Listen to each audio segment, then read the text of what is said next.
I spent years mocking men who were afraid of commitment. I had a tattoo that said gaslight, gatekeep, girl boss, and thought it was empowering.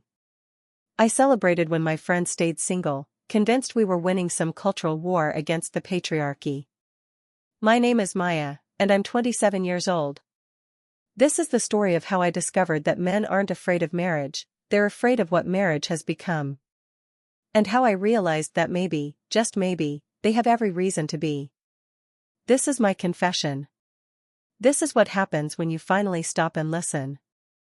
I had everything figured out at 27. Postgraduate degree in gender studies, a group chat full of successful single women, and a social media presence built on calling out male inadequacy. My friend group was a perfect echo chamber. Sarah, the marketing director who'd been single for 3 years. Emily, who just spent $15,000 freezing her eggs. Jessica, dating a guy who refused to delete his dating apps. And me, posting things like marriage is the biggest scam men convinced women to buy into and getting dozens of likes every time. We'd meet for brunch every weekend, bottomless mimosas in hand, dissecting why men today refused to grow up. The consensus was always the same: men were emotionally stunted, afraid of strong women, too immature to handle real commitment. They want all the benefits of marriage without giving anything back, I'd say, and everyone would nod sagely, like I'd just discovered gravity. At work, I noticed a pattern. 3 women in my department had been with their boyfriends for over 5 years. 2 lived with their partners. No rings. No wedding dates. Just excuses. He says we don't need paper to prove love, one would say. He's not ready financially, another would explain. We want to travel first, the third would insist. Sarah had her own story. She'd given her boyfriend an ultimatum: marriage by 30 or she was done. He ghosted her the next week. We rallied around her, convinced she'd dodged a bullet, that he was just another man-child afraid of adulting. But something nagged at me. Why were so many men suddenly checking out? Why were proposal rates plummeting? Why were good men, educated, employed, emotionally available men, refusing to get down on one knee? I told myself it was because they were selfish. Because they wanted bangmaids without the commitment.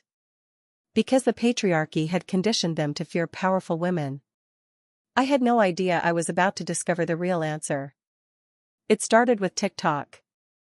I was doom-scrolling one night when a video popped up, some guy in his car ranting about marriage. Why would a man get married today, he said, looking directly at the camera. So you can take half his stuff when you're not happy anymore? So you can destroy his relationship with his kids when it doesn't work out? I rolled my eyes. Classic incel rhetoric. I kept scrolling. But the algorithm had learned something about me. Another video appeared. A different man, calmer, more articulate. Men lose their kids, their money, and their sanity in family court, he explained. And you wonder why we're not lining up to sign that contract? I wanted to scroll past. But I didn't. Something made me watch. Then another. And another. Men sharing their divorce stories. Their custody battles. Their experiences with alimony and child support and lawyers and courts that seemed designed to punish them for trying. I told myself these were isolated cases. Bitter men who'd made bad choices. Men who were probably terrible husbands to begin with. But there were so many of them. That night, I made a mistake. I went to Reddit. Found a thread on r/askmen, why aren't you interested in marriage? The top comment had thousands of upvotes. My dad paid alimony for 20 years to a woman who cheated on him. I watched him work 2 jobs while she lived in his house with her new boyfriend. No thanks. The replies were worse. Got divorced after being the breadwinner for 12 years. She took the house and the dog. I see my kids every other weekend. Never again. I wanted to marry her. She said I needed to make 6 figures first. I was 24 and working my way up. She's still single at 36, waiting for a man who doesn't exist. I felt something shift inside me. Something uncomfortable. Something that felt dangerously close to understanding. I did something impulsive. I texted my ex-boyfriend, the one from 2 years ago who'd always dodged the marriage conversation. Random question, I typed. Did you ever actually want to get married? Just curious, lol. He responded 10 minutes later. I could tell he'd been thinking about how to answer. Yeah, he wrote. But every girl I dated treated marriage like a prize they hand out when a guy proves himself worthy.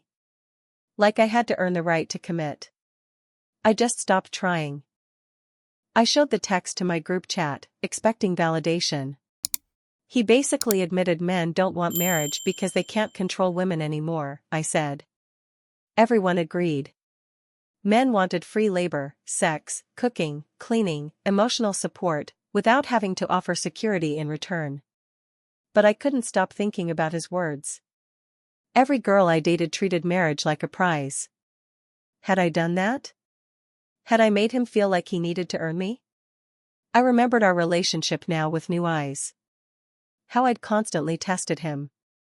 How I'd made him feel like his software engineering job wasn't ambitious enough. How I'd told him he needed to read more feminist theory, make more money, be more emotionally available, have better politics. How I'd treated him like a project instead of a partner. That night, I went back to Google. Typed in, do men benefit from marriage? The first article said men in healthy marriages live longer and earn more. I felt smug. See? They need us. But the second article told a different story. When marriages end, men lose custody 80% of the time. Male suicide rates spike after divorce. Most divorced men never remarry, not because they can't, but because they won't risk it again. I sent the articles to my group chat with a dismissive comment, well, they should have been better husbands then, lol. Nobody replied. The next day, I ran into Derek in the office kitchen. He was 35, divorced, quiet. I'd never really talked to him beyond pleasantries. Ever think about getting married again? I asked casually, stirring my coffee. He laughed, not bitterly, just wearily. Only if I get a prenup, full therapy clearance, and a lawyer on retainer. Joking. But not really. I must have looked curious because he continued. My wife cheated on me with a coworker, he said, voice flat. I found out, filed for divorce. Court told me she was accustomed to a certain lifestyle and it was my responsibility to maintain it. I'm paying spousal support to the woman who destroyed our marriage. She kept the condo. I moved into a one-bedroom apartment. I haven't dated in 4 years because I don't trust myself to choose better next time. I felt my face get hot. Not all women are like that, I said automatically. He nodded slowly. Enough are. I left the kitchen without finishing my coffee. That night, I couldn't sleep. I opened Reddit again, found a thread titled, If marriage was a job posting for men, would anyone apply? The top comment laid it out like a resume. Requirements, 40 years of loyalty. Full financial support for family. Emotional labor on demand. No guarantee of intimacy. No guarantee of respect. No exit plan without penalties. Benefits, happy wife, happy life. Thousands of men had upvoted it. Thousands more had commented with their own additions. Don't forget, if the employer decides to terminate the contract, you still owe half your assets and future earnings. And you might lose access to your children depending on the employer's mood. I wanted to be angry. Wanted to dismiss it as male. I called Emily the next night. She'd been with her boyfriend for 6 years, longer than anyone else I knew. Why do you think he hasn't proposed? I asked her directly. There was a long pause. I asked him that last year, she said quietly. He told me he doesn't believe in marriage anymore. Said he's watched too many men lose everything. Said if we ever broke up, he'd rather walk away clean. How did that make you feel? I asked. Like I'm being punished for what other women did, she whispered. Like I'm paying for someone else's sins. We sat in silence on FaceTime. I tried to say something empowering, something about how marriage is outdated anyway, how we don't need men to validate us. But it sounded hollow. Even to me. After we hung up, I went back to TikTok.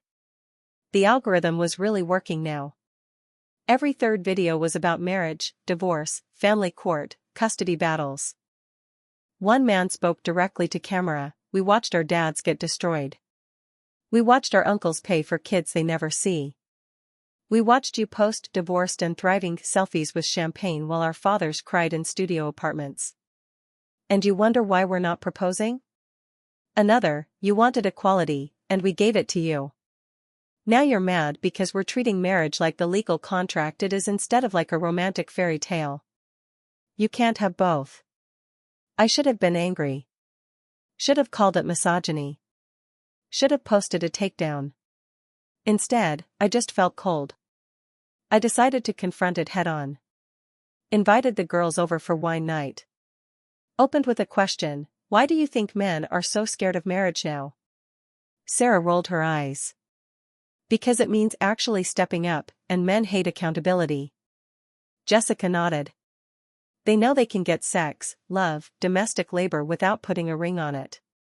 Why buy the cow when the milk is free?" I took a breath. But what if they're just over it? What if they've seen too much to risk it anymore? Everyone froze. Then we laughed it off.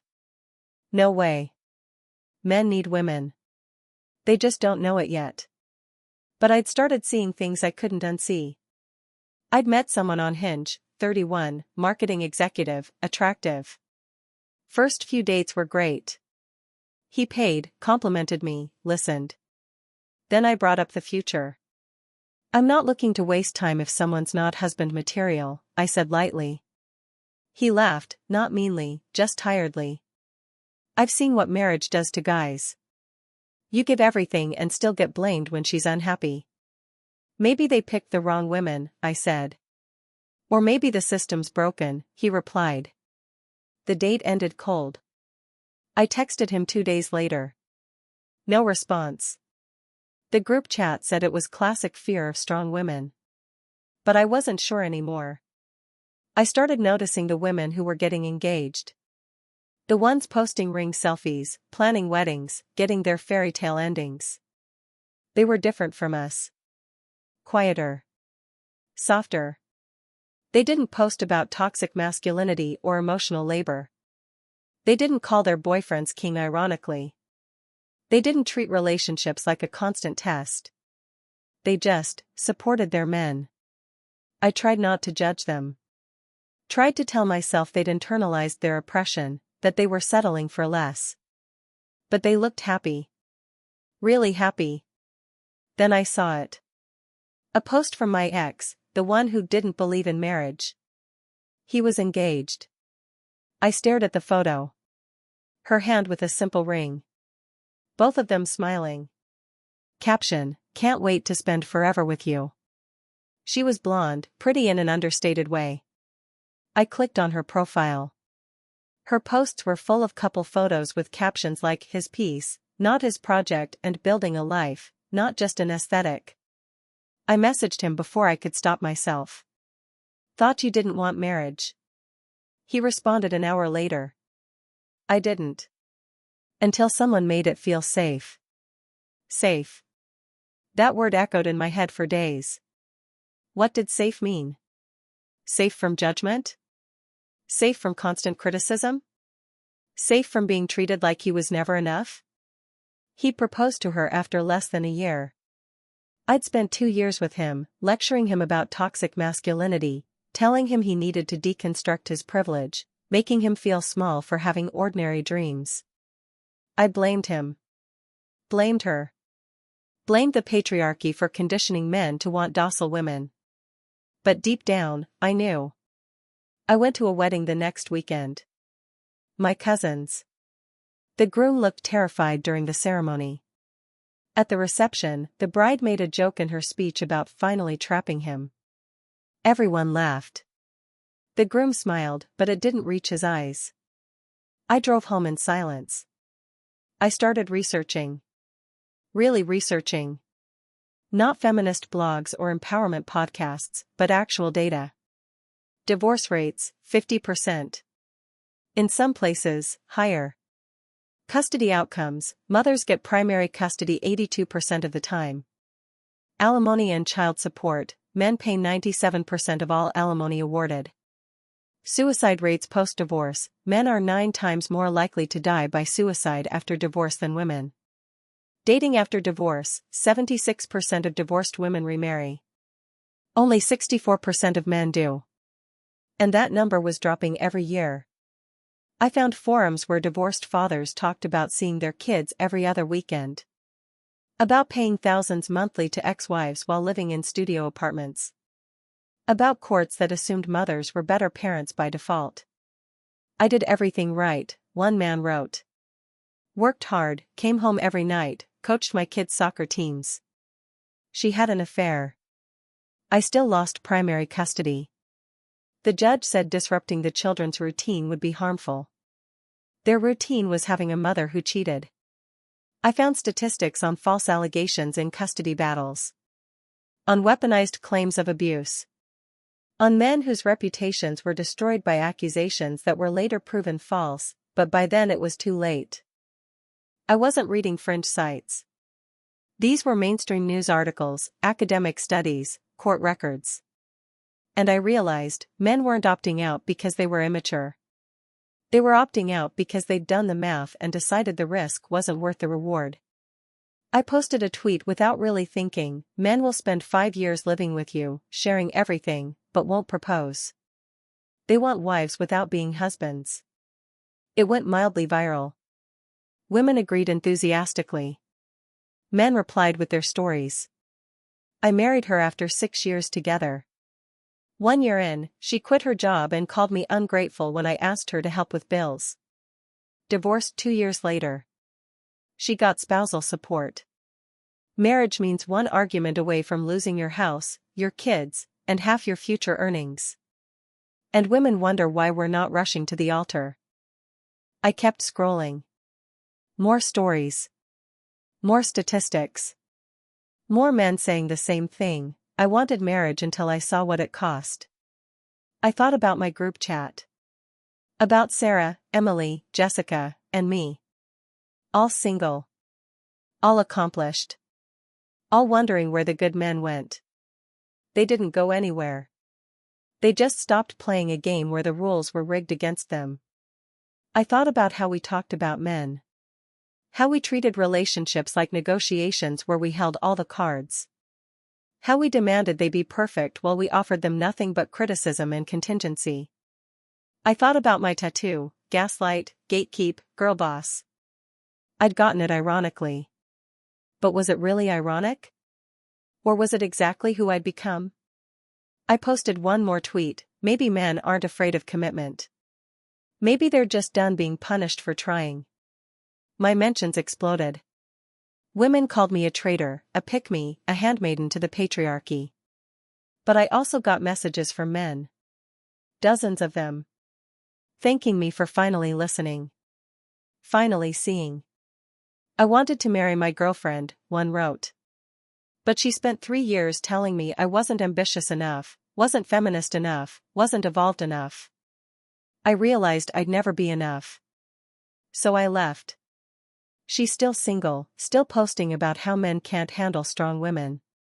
I'm engaged to someone who actually likes me. I'm 27. Still single. Still trying to unlearn everything I thought I knew. I took down my tweet about marriage being a scam. Not because I was pressured, but because I realized it was a lie I told myself to feel better about being alone. My group chat is quieter now. Emily broke up with her boyfriend, she wanted marriage, he wanted safety. Sarah's still single, still bitter. Jessica's guy finally deleted Hinge, but she's already looking for the next red flag. I'm in therapy, working through why I sabotaged good relationships. Why I treated men like projects instead of people. Why I confused strength with cruelty and boundaries with walls. I've started noticing which women get chosen for marriage. They're not weak. They're not doormats. They're just kind. They see their partners as teammates, not opponents. They build up instead of tearing down. And I've started listening to men. Really listening. Not waiting for my turn to lecture, not looking for signs of toxicity, just hearing what they're actually saying. They're saying, "We're tired. We watched marriage destroy our fathers. We've seen the statistics. We've heard the stories. And we're deciding it's not worth the risk." That's not immaturity. That's self-preservation. Maybe the revolution we needed wasn't women rejecting men. Maybe it was women learning to partner with them instead of against them. Maybe marriage rates are collapsing not because men are afraid of commitment, but because we made commitment terrifying. I don't know if I'll ever get married now. I don't know if I've already sabotaged my chances with my attitudes, my posts, my tattoo that says everything about who I was and nothing about who I want to be. But I know this: men aren't the enemy. The system that pits us against each other is. And until we fix that, until we make marriage safe for everyone involved, men are going to keep walking away. They're not scared of strong women. They're scared of strong women who treat marriage like a weapon. And honestly, I don't blame them anymore. Have you noticed the marriage crisis in your own life? Have you seen good men opt out? Let me know in the comments. And if this resonated with you, subscribe for more honest conversations about what's really happening between men and women today.